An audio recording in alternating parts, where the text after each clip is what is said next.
Assalamualaikum warahmatullahi wabarakatuh.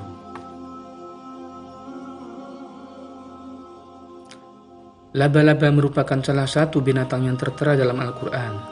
Namun, makhluk yang satu ini bahkan dipilih untuk menjadi nama sebuah surah, yakni Al-Ankabut yang artinya laba-laba.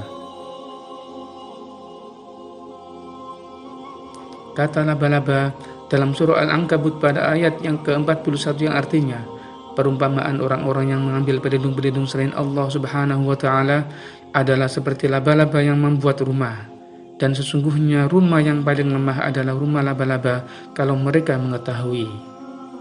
Hasil penelitian para ilmuwan menyimpulkan bahwa ternyata benang laba-laba lebih kuat dari baja. Laba-laba diabadikan dalam Al-Quran tentunya karena memiliki keistimewaan.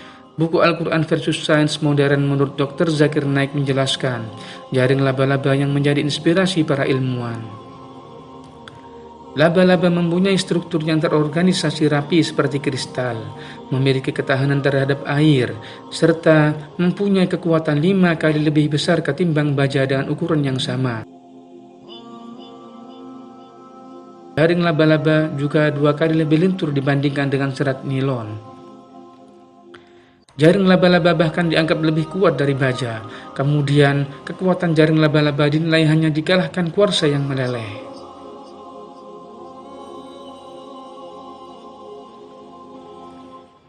Oleh karena itu, para ilmuwan menyebut jaring laba-laba sebagai baja biologis atau biobaja, dikarenakan kuatnya serat pada jaring laba-laba sehingga dikembangkan sebagai bahan tekstil tahan peluru, bodi mobil, penguat material, komposit untuk peralatan elektronik dan bahan pesawat terbang.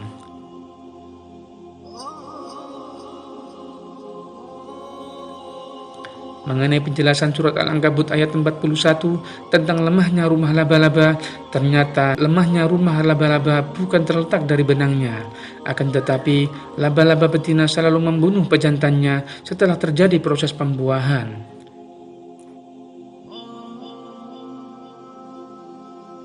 Mereka juga memakan tubuh pasangannya tersebut, dan laba-laba akan berebut makanan bahkan memakan saudaranya hingga hanya beberapa anak laba-laba yang tersisa. Cara hidup seperti inilah yang membuat rumah laba-laba disebut sebagai rumah paling lemah dan rapuh. Meskipun disebutkan dalam Al-Quran bahwa rumah yang paling lemah ialah rumah laba-laba, Al-Quran versus Sains Modern disebutkan bahwa laba-laba membuat jaring jebakan yang amat kuat untuk mencari mangsa yang terperangkap. Allah Subhanahu wa Ta'ala memberikan perumpamaan di mana kehidupan seseorang bisa rapuh apabila dibangun tanpa dasar iman dan Islam. Cepat atau lambat, pertahanan itu akan rusak seiring besarnya angin fitnah yang bertiup dan semakin jauh dari Allah Subhanahu wa Ta'ala.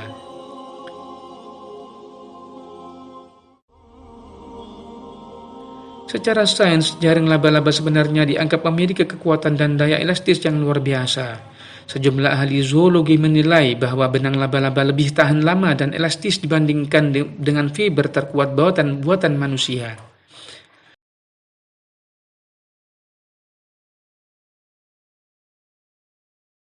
Namun Allah Subhanahu wa Ta'ala justru menyebut sarang atau jaring laba-laba adalah materi yang lemah dan rapuh. Surah Al-Ankabut ayat 41 merupakan sebuah perenungan yang hanya dapat dipahami oleh mereka yang berilmu dan senantiasa bertawakal kepada Allah Subhanahu wa Ta'ala.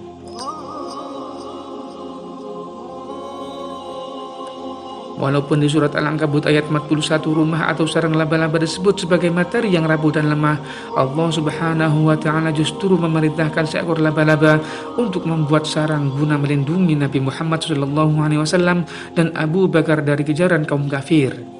Hal itu menandakan bahwa Allah Subhanahu wa Ta'ala memiliki kuasa terhadap segala ciptaannya yang lemah dan rapuh dapat dikuatkan, begitupun sebaliknya. Wallahu a'lam bissawab.